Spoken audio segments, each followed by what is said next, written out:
weren't able to show properties. Of course, all open houses taking down everything.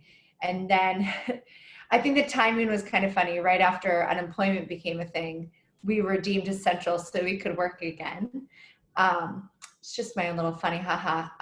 But they said we're essential and we can work again, but we still can't show properties or do open houses. So we're trying to get around that as best we can, just with things virtually. I know after this, like I'm going to the Upper East Side and I'm gonna do a Zoom walkthrough on a property.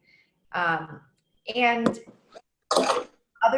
there's two other big things. One of them, thankfully, I'm not dealing with too much right now, but the financing, right? We have a lot of banks. Hi, Rick.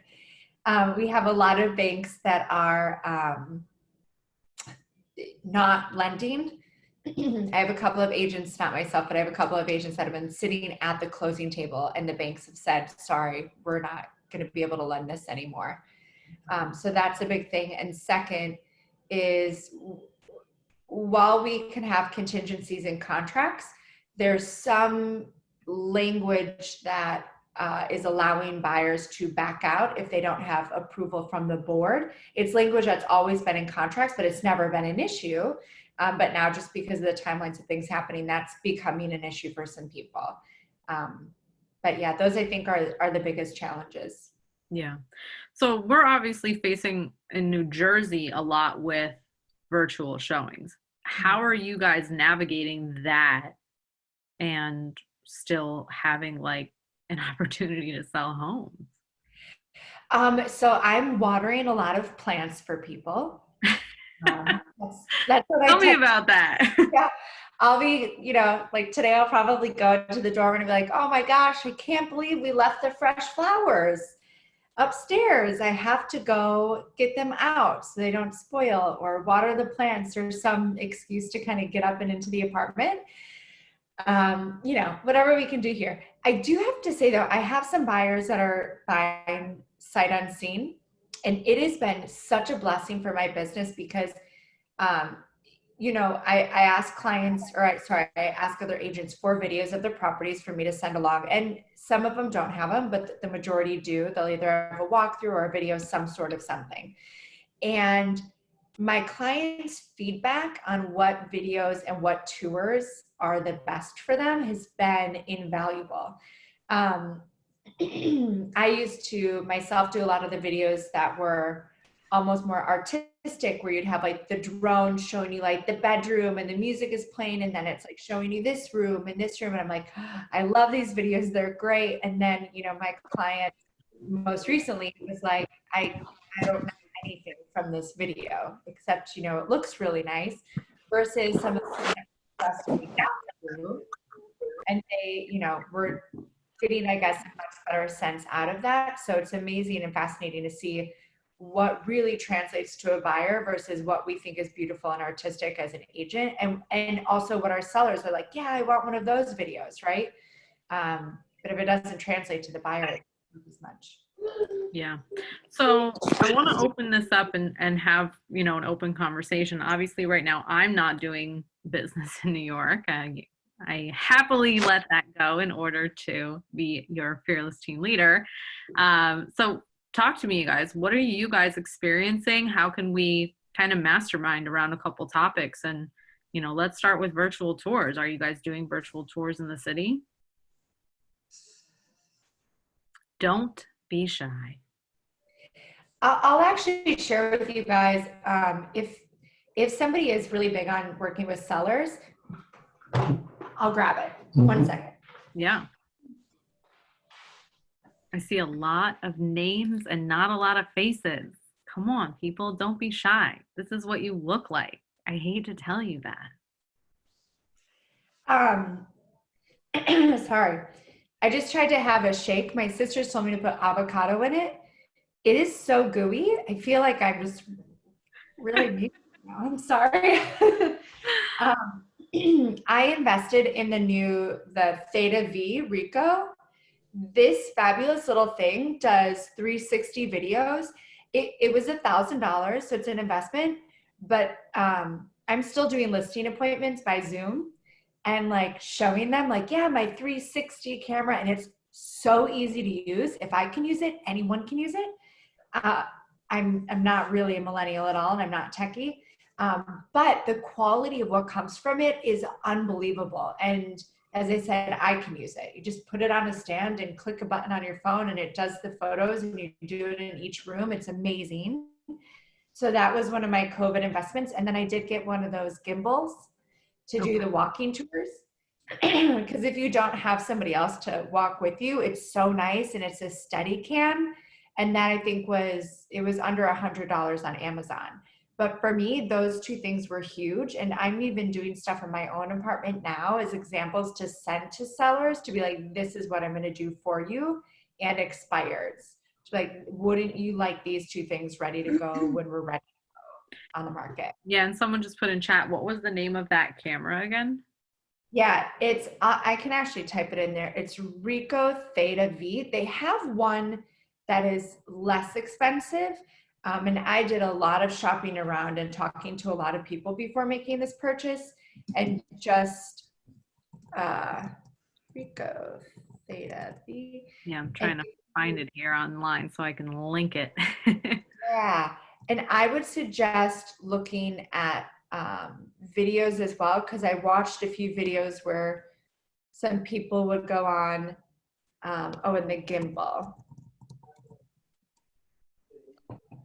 I found one online. Hopefully that's the right one, you guys, and you can look that up. So you're not hiring a company to do this. You're doing it yourself. Yeah, so I'm going in there myself. Now with the Theta V, you do have to get a subscription. And you know what? I actually had a great resource send me some stuff, and I can forward it to you if you want to forward it to your office. I would love that. And so you do have to get a subscription for them to actually put it together for it to be a walkthrough, and to kind of host it. So that I'm actually still trying a few out on their free trials to see which one is best. But so that's more of how they help you, but just the actual shooting it, it's so simple. So how would you compare that to like a Matterport? Not as good as Matterport, but Okay. you are paying a fraction of the cost as this, or for this. It's still really, really good quality, but the walkthrough process and the Matterport is just on another level. Yeah. But I would say out of everything below the level of the Matterport, this is top quality. Yeah.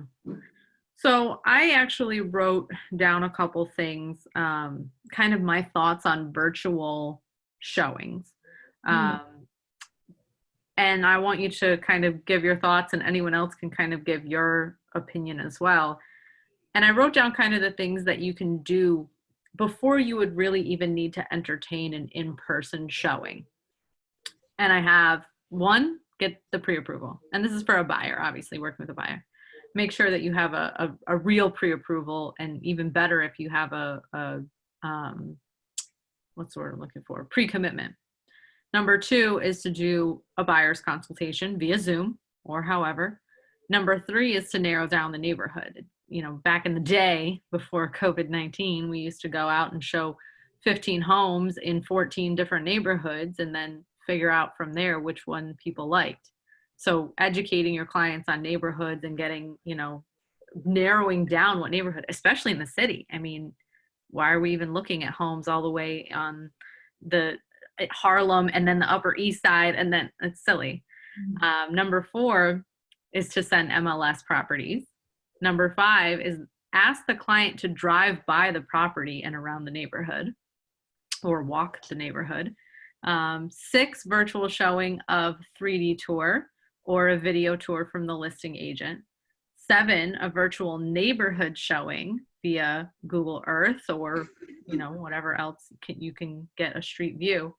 And 8, do a FaceTime or some kind of a Zoom showing. So where does that, how do you rank all of those? I mean, does that seem like a right list? Does that seem like a good, what are you doing? How are you comparing to that? Yeah, no, I think you hit the nail on the head. I actually, can I share my screen? I don't know if I have. Able to. See if you can at the bottom. If not, I'll just make you host really quickly. Okay. Yeah, let me get it up. Because I'm doing something like pretty much just what you said. You should be able to now. I've made you co-host, so you should have a little green button at the bottom that says share screen. Ada streaming. Ba't ako siya po ko televizyon? All right. Okay. I will pull this up. So yeah, so I'll do like the Zoom. I'll get my pre-qual going. Sorry, I'm just moving the screen here. Okay. And then I'm doing basically what you said. Can you guys see my screen? Yep. Okay. So this is a client I'm working with right now. So I tell my clients I'll give them their own portal. It's Google Drive, but portal sounds fancier.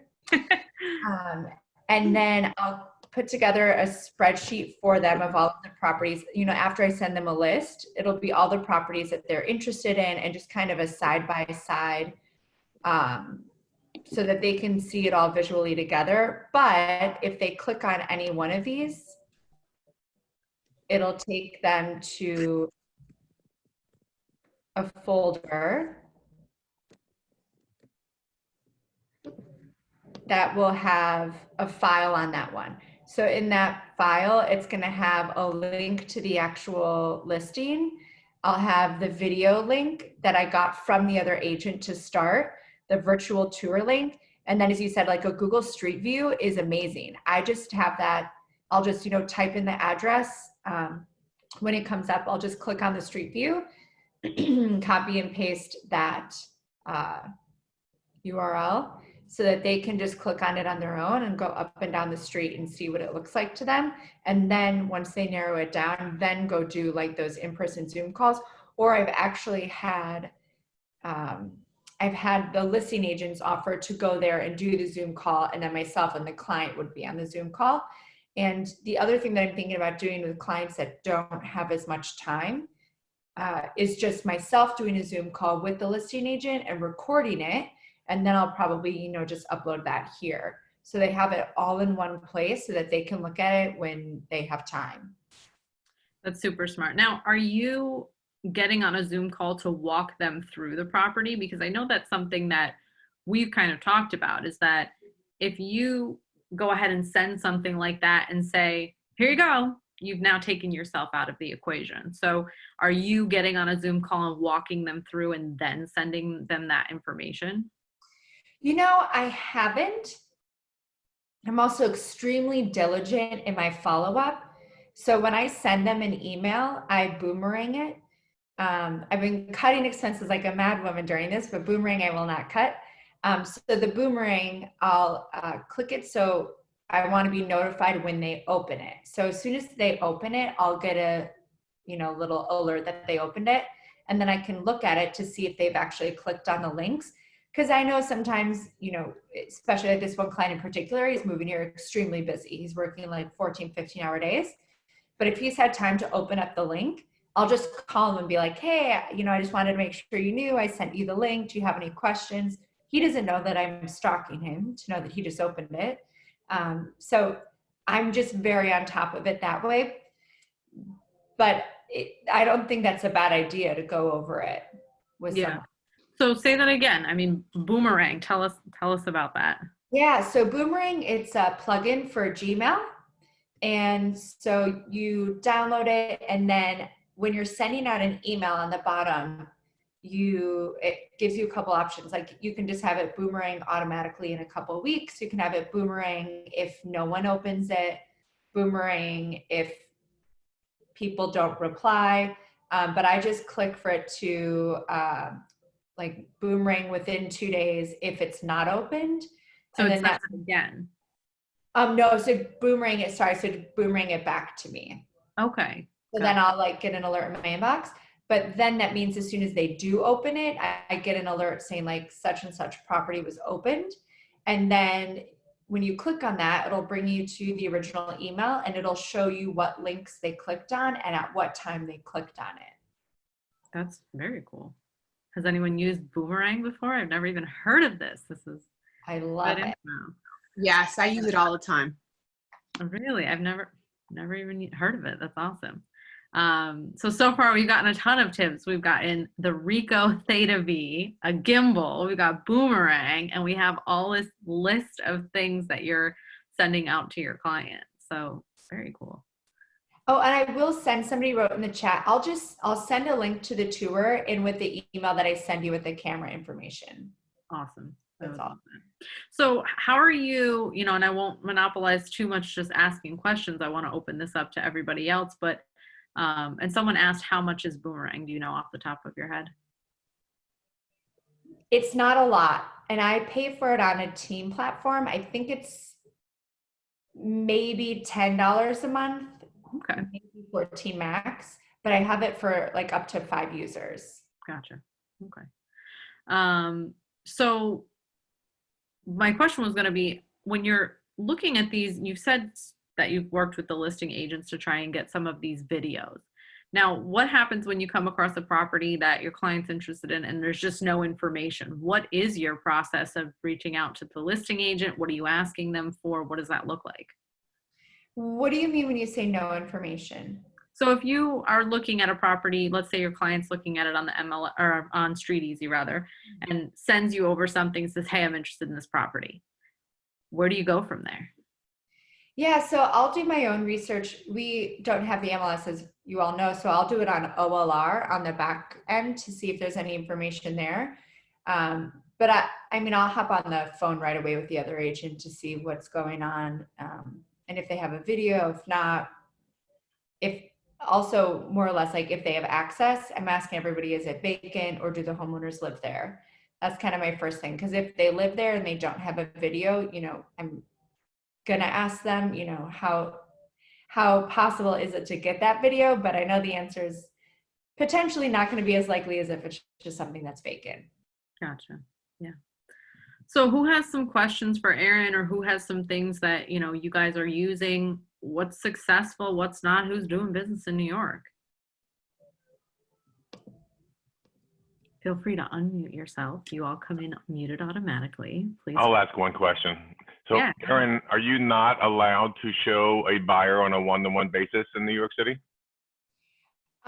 No.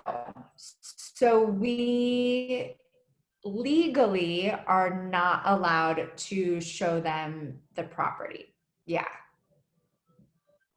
One thing, I haven't had to do this yet, but one thing that I believe people are doing to get around this is once you do have enough to have an accepted offer, that they'll do something with either the homeowner just looking, or once you have that accepted offer, I feel like it's kind of a gray line before signing the contract, that there is some sort of a commitment for them to be able to get into the property. Yeah, I thought maybe when you went and watered those flowers, you could do your video and showing maybe. Oh yeah, that's what I'm doing, but not with the client, by Zoom. Yeah, so you're going in by yourself and doing those FaceTime tours or Zoom tours, however you want to kind of. Yeah. And are you having success with that? Yeah, well, the one, I'm actually going there today, but we have an offer on the property from it. So there's still some action out there. It's weird. I feel like there's some buyers that think we're in some crazy discount. So they're just like throwing numbers out. Those don't tend to go somewhere because we're just not, investors from what I'm seeing are looking at like 20, 25, sometimes even 30% off of market value. And, I don't think they're remembering the fact that New York City and Manhattan, we've been coming down in prices since 2016. Like there's some prices that are already 30% below where we were at the height of the market. They're not giving another 30% off. It's just not going to happen. I mean, unless they're, extremely in, dire need to sell. So the investors, I just don't see them really being able to get what they want, I guess, out of this market. And therefore it is more of the homeowners that want that Zoom call and the feel of actually going through it. Yeah. Interesting. What other questions? What do you guys have what are you guys seeing? We got 30 people on this call. Not one of them's unmuted. Can I make you host again? How do I do that? We're both hosts right now. Oh, just kidding. Okay, so I You're was my co-host. being recorded. Yes, this is being recorded. So because I was let in late, so I wanted to recap what I missed in the beginning of the call because I was waiting and waiting. Yep, So, it's being recorded. okay, thanks. So you'll share it on our group. Yep, absolutely. Thank you so much. Of course. Thanks, Erin. This is Sherry. Can Hi, you hear me? Sherry, go ahead. Hey, you know, one of my thoughts is that when all of this passes over, there may be, I joined about 10 minutes late, so if this was covered, I apologize. Are you finding in New York that there are a lot of people that are just saying, I got to get out of here. We love New York, but we don't love it anymore. If this ever happens again, we just don't want to be in this, you know, germ pot, and we need to be in the suburbs. So here we are, you know, as Keller Williams agents, we're all ready to take the people that are coming out here and help you in New York City, you know, handle your clients and refer them to us. So are you seeing people kind of panicking, saying they want to get out when they can? Yeah, you know what, Sherry, I love that you brought that up. The funny thing is, I'm not seeing that from the homeowners here. However, there are like multiple clients that I had from outside of the city that were going to buy here and are now reconsidering that. And I had one client, actually, I think it was yesterday. Sorry, it's Groundhog Day. What day was it? Maybe 2 days ago. And she, right? It's Easter yesterday. I don't think it was yesterday. No, it wasn't thinking that was Saturday. But she told me, she said, I'm having the same reaction as I did during 9/11, where I just don't want to be anywhere near it. I was like, oh. Okay. Yeah. But it is actually really interesting. I wonder what will happen when this is all said and done. So talk to us a little bit about the market in New York, because obviously, like you said, it's a total contrast to everything else that's going on in the country. I mean, prices have been coming down instead of going up. So you guys weren't necessarily looking for the market correction that in New Jersey we were kind of anticipating. So we just didn't expect it like this. So tell us a little bit about the market, and, you know, for those of us who do business in New York, we can probably chime in and talk about what we're seeing as well. Yeah, no, that would be great. So in the city, as I said, we've been coming down really since 2016, the end of 2016. I would actually go so far as to say our January, our February was really picking up. I was extremely excited for this spring. I thought we were actually going to start coming back up from our bottom, and then, you know, election year, it'll get a little wonky, but by next spring, be headed back towards a seller's market. Not in it yet, but headed back towards it. So it will be very interesting to see what this does, because, you know, I don't know why, but there's a lot of people and a lot of companies that have already pulled their listings off the market. They've suspended all days on market on StreetEasy and Zillow, things like that. So to me, it's free advertisement. I mean, I'm telling all of my sellers, if you can get me in to get a video, let me do it now, because we can go on the market. Buyers are home looking at properties. You know, I'm having conversations daily where buyers are like, oh, we're rethinking about it again, but there's going to be some good opportunity out there. So why not be out there? But right now we have 25% less supply on the market than we did last year. So, and I was looking at numbers yesterday, and it was something like 76 new properties maybe, and had come active in Manhattan, and like 72 had gone into contract. And I think it was 72 have gone into contract. So we're still seeing movement. I mean, it's nowhere near it was last year, but there's still movement. Things are still happening. And this last week, I feel like, is the first week that we can actually start to see what's happening with COVID going on, because the weeks prior could have been people that were negotiating still from before this all happened. But now I feel like we're starting to see, oh, okay, like people are still moving, people are still consuming the contract. As I said, I've still gotten offers that we're negotiating. So things are still moving, but we're definitely at a price decrease and have been over the last few years. New construction is a huge steal. If you have clients looking for new construction, the discounts that they're getting, especially compared to what you get a couple of years ago, is huge.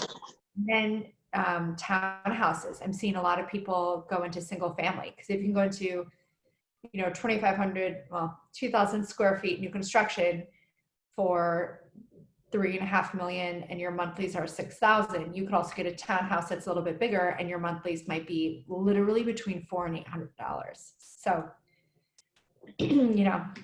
Yeah. That's interesting. it's a good opportunity. Is there any particular segment that you're seeing any kind of like a trend, whether that's co-ops, condos, single families, or anything that you're seeing that surprised you in all of this?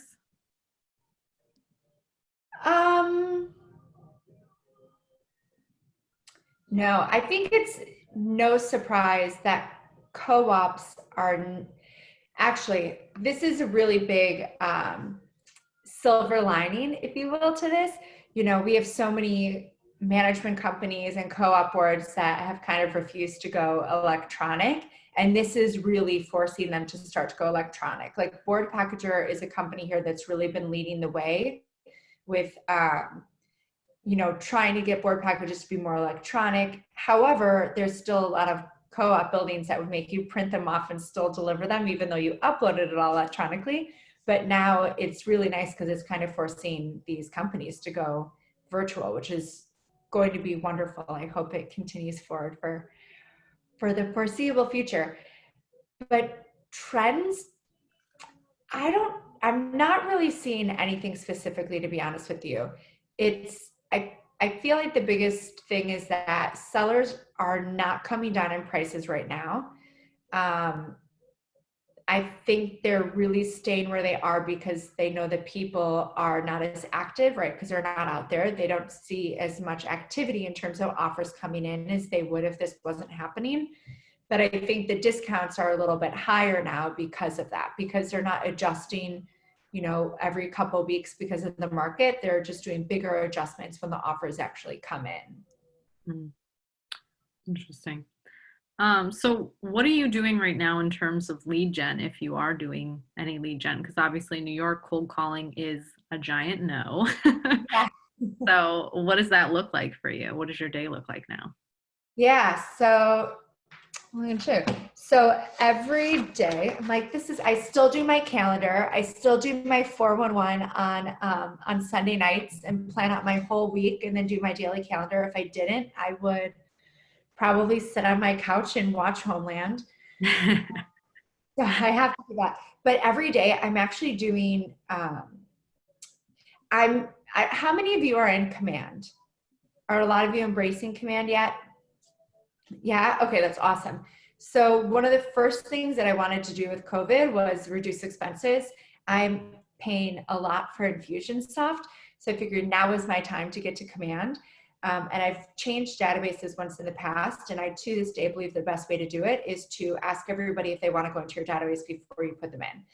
So that has been my lead gen. So every day I'm trying to do as much as humanly possible. Right now I'm trying to get 60 people a day done, moving them from my old database into my new one. And I'm just calling them and asking them how they're doing. Hey, how are you? Do you need anything? And let them know I'm still in the city. I make a joke. I'm like, I have a contact that has toilet paper. If you need anything, let me know. And then I've had quite a few people be like, oh yeah, real estate, like what's going on? We're thinking about X, Y, and Z.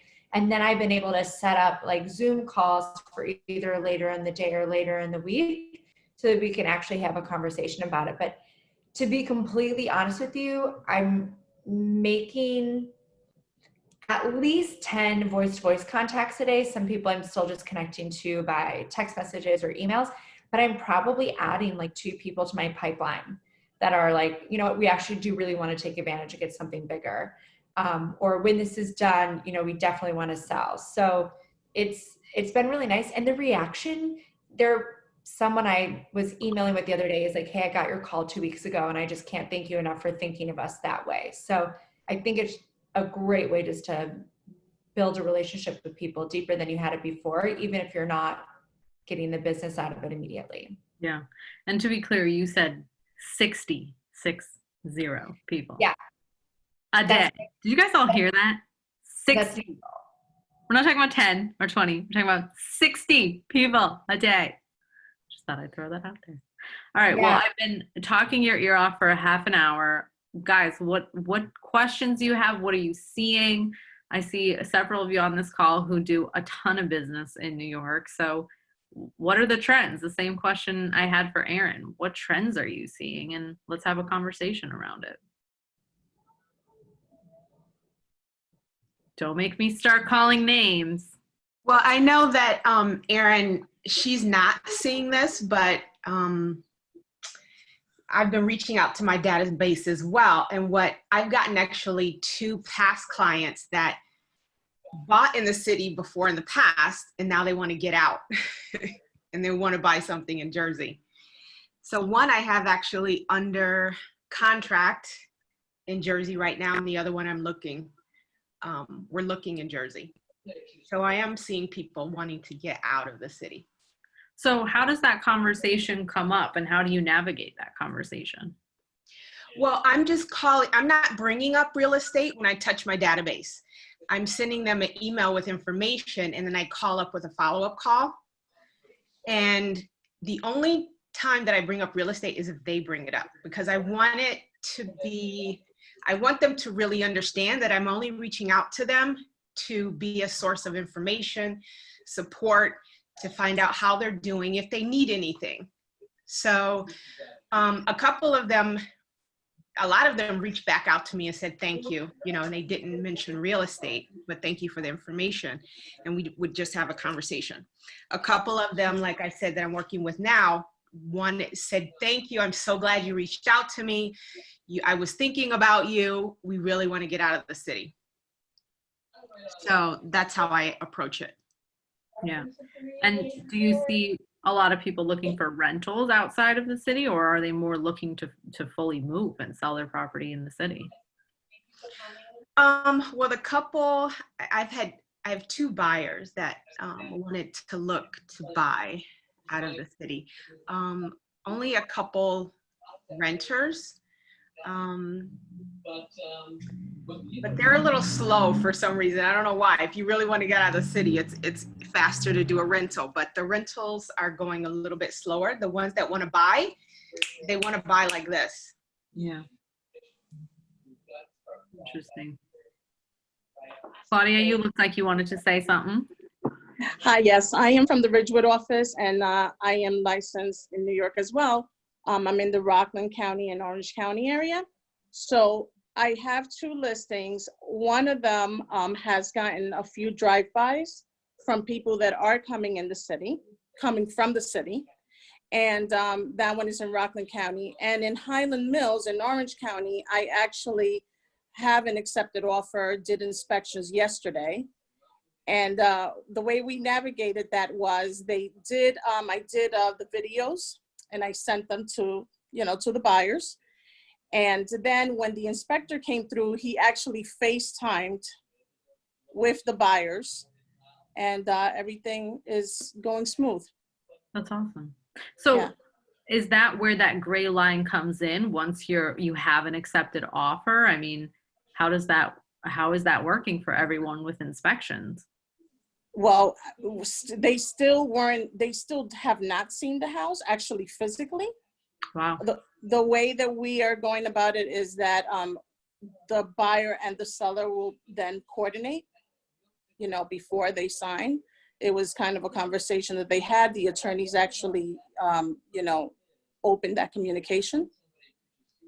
So that's how we're working through that. Interesting. And then, of course, I have a few listings in Rockland County where people are just not ready. Even if I have the photos and the videos, they're just not ready. And, you have to understand that and just go with that until they are. Yeah.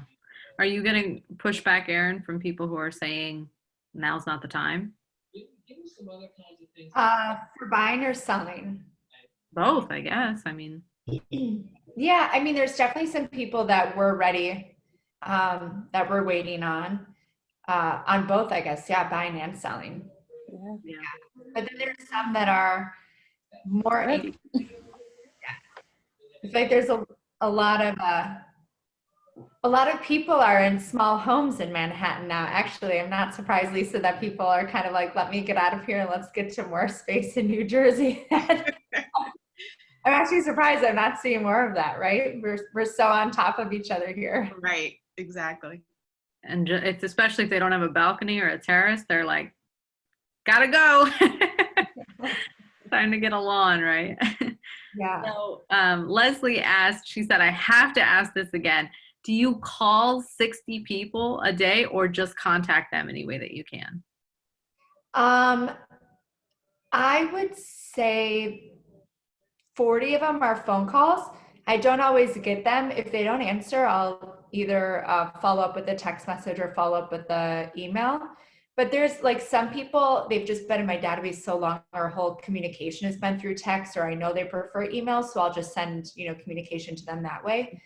But yeah, I mean, to be completely honest, this was my goal, was to move my whole database over when we started this. And in the beginning, I call it my like inner rebel child.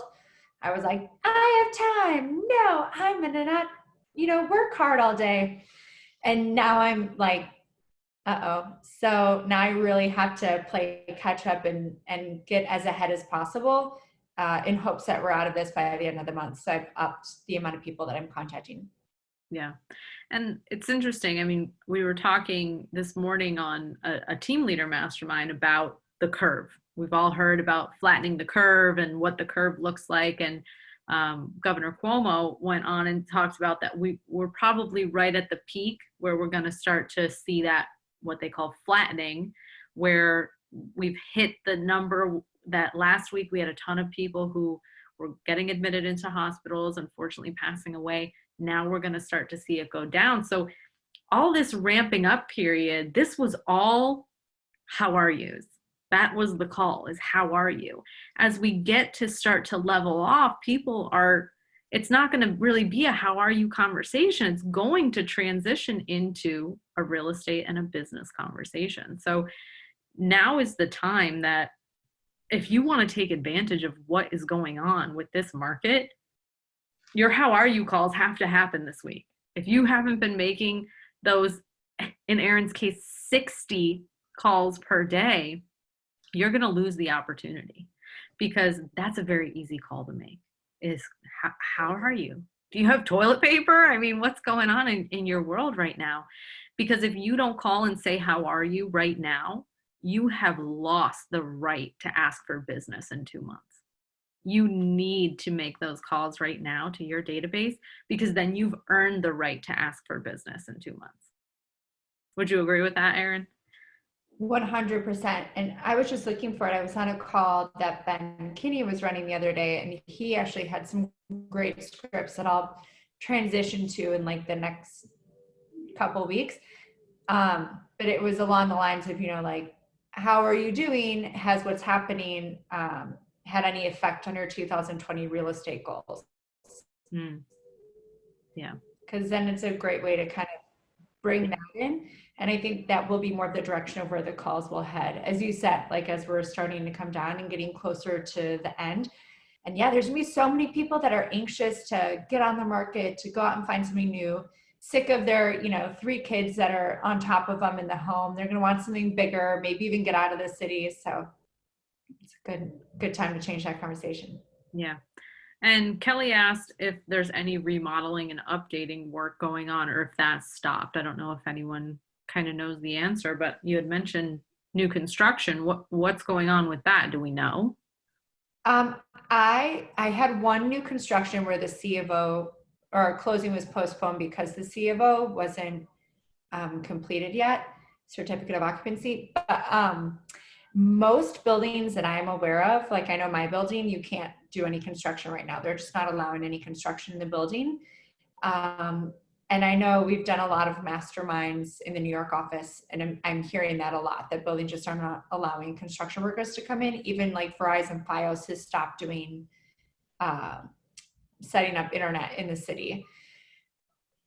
But outside of the city, and especially if you're a single family townhouse, I believe you can still, or I know that I'm seeing some construction outside of the city, because I'm still seeing punch lists get done in Brooklyn.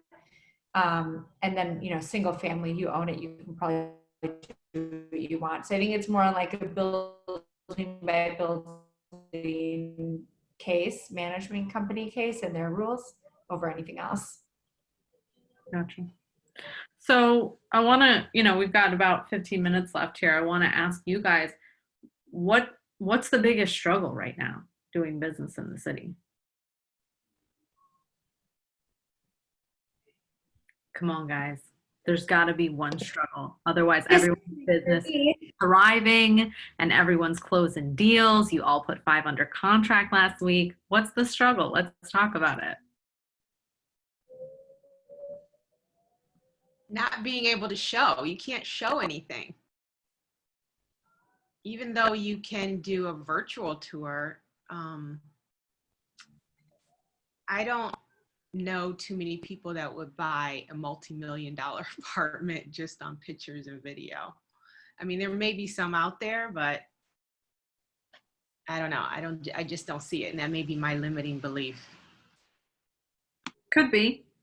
So maybe, now's the time to tap into that international network, because there are tons of people who it's pretty routine that they buy internationally and never see the property. So maybe that needs to be the conversation, is who do you know in another country that's looking to have a very deep discount, as Aaron said, potentially 30% off, that wants to buy in the city? And guys, if I can add something, this is Michael. I'm sorry I don't have my video on, but that's a limiting belief. Whoever was speaking just now with people not showing, people putting offers sight unseen and then are scheduling one-on-one showings because that is possible and feasible. There's people in the coaching program that put $700,000-800,000 homes in contract. So there's still stuff going on. They're just more difficult and challenging, but it's a limiting belief to say there's no business, right? Or that's in New Jersey. Right. They're doing showings. Yeah. Yeah. That's New Jersey. The one-on-one showings are not permitted in New York, but it's a challenge for sure. And it's also an opportunity to find the people who are able to buy in this climate. And I think Aaron had a great little schedule of things that here's the neighborhood tour, here's the property tour, working with the selling agent. So, I mean, how are you finding that, Aaron? What's the conversation like when you have people who say, I can't buy a house sight unseen? I actually have to say it because I had the same thought as Lisa. Like, I would never spend millions of dollars on a home and buy it without seeing it.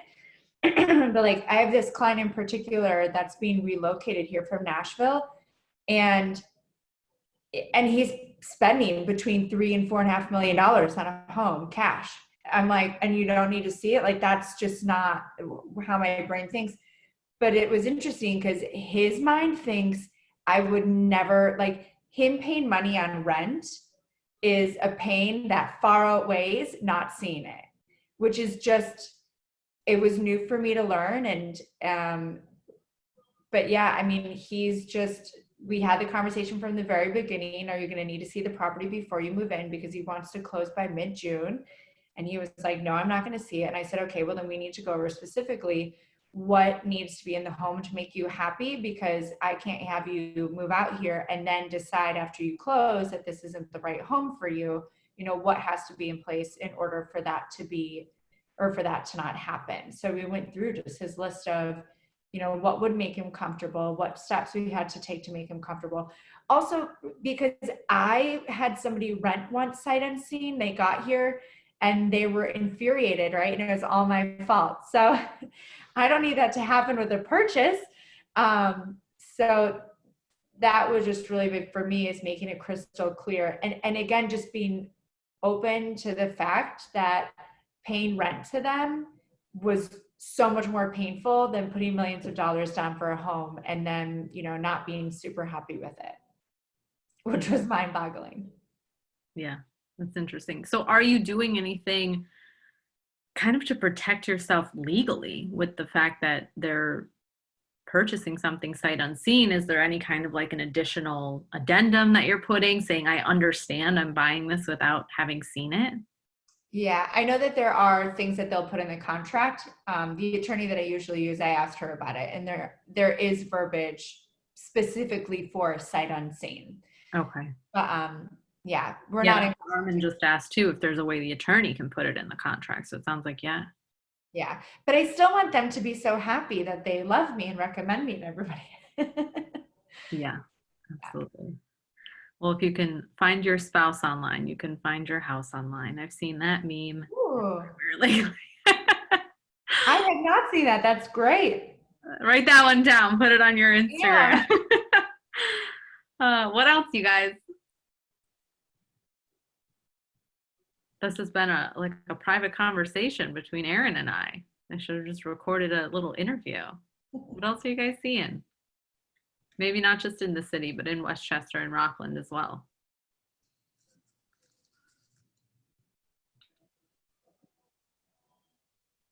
And Armin asked if KW has a document that we can present to people making offers on purchases or rentals sight unseen. I don't know that we do, but I'll find out for you. And if we don't, I'm sure it would be easy enough to draw one up just so that people feel a little bit more comfortable. So I can definitely look into that. And if we end up finding one, I'll share it with you. But it sounds like the attorneys are able to put something in the contracts. I think rentals would more be the concern. So I'll see what I can do for that. Thanks, Armin. And I think a big thing right now is just, everybody's at home, and at least this is what I'm seeing. I feel like people are at home, time might be going by a little bit slower for people, and I almost have to double up my communication with everybody so that it doesn't seem like too long has gone by, especially with buyers, because they're, on the internet way more than they used to be on the internet looking at properties, and just making sure that I'm like some clients that I know really want to buy, I'm in touch with them sometimes in the morning and at night. And every time I get off the phone, it's with a game plan of what our next step is. Like, okay, great. That new one that I sent you, do you want to keep it on the list, or are we getting rid of it?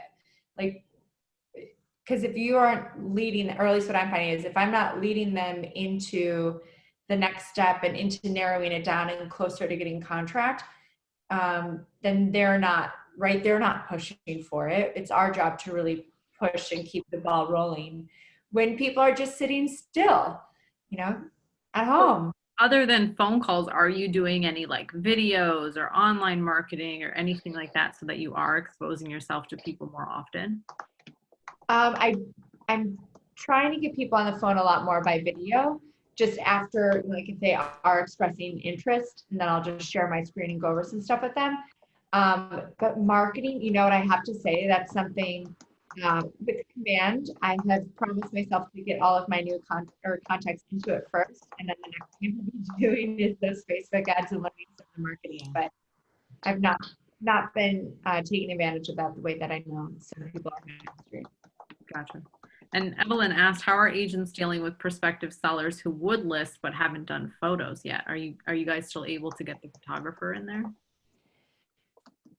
The only ones that I've done so far, well, actually that's lies. So it was vacant. There's one that I haven't been able to get into yet, but it was more because we need them to move out and get staging stuff in there. I believe photographers can go in because I know they deemed certain things essential. And now that they deemed real estate agents essential, I would assume that photographers are as well, as long as certain precautions are being made. But like, inspectors are now essential, appraisers are now essential, all of those. The word is escaping me, but all of the things we need. The vendors or whatever you want to call them. Yeah.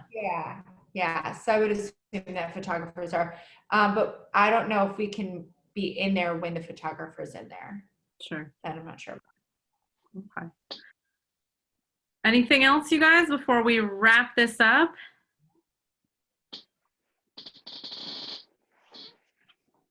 I hear Yanni's chair moving. Oh, sorry. Hey, Aaron. I'm actually, majority of mine is listing in New Jersey, but I do have referral client thinking about in New York. And I did personal call to my client. They were actually thinking about doing a comm in New York. what's the biggest shift that you see in the transition? The only thing is I missed the first part of the webinar before, so I came in a little late. I might miss the part that happening from what's going on right now. What's the shift that you see that we do differently than you do normally before? Like I see people are questioning about coming out physical and you cannot. So what other stuff do you do in terms, do you see the market in New York, they have a different thinking, that part? Like I come in at the part when you say they're thinking about, you have a script talking to them saying, coming out from New York, they're looking for a bigger place. So what are the shift, in other words? Do you know what I'm trying to say?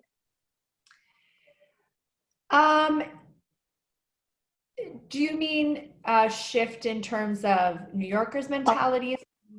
Yes. In buyers? New Yorker mentality, because originally I do have quite some client actually not thinking about buying New Jersey. So they were actually shifting to go to New York to buy. So given what's going on right now, do you have facing with clients that have that kind of shift of thinking, maybe reverse back to go outside of New York, into like that kind of mentality?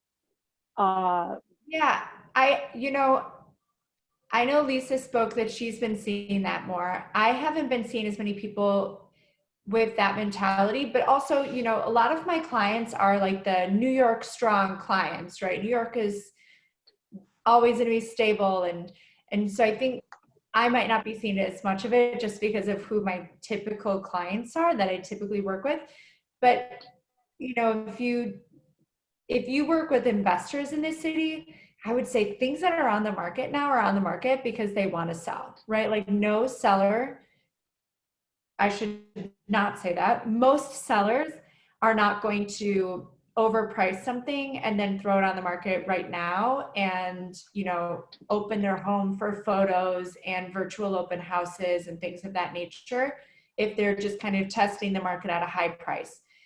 I would say the majority of that is true. So like if you do have investors that are thinking about this city, throw paint at the wall. That's what I'm telling people now. You might as well just throw some paint at the wall and see what sticks pricing wise.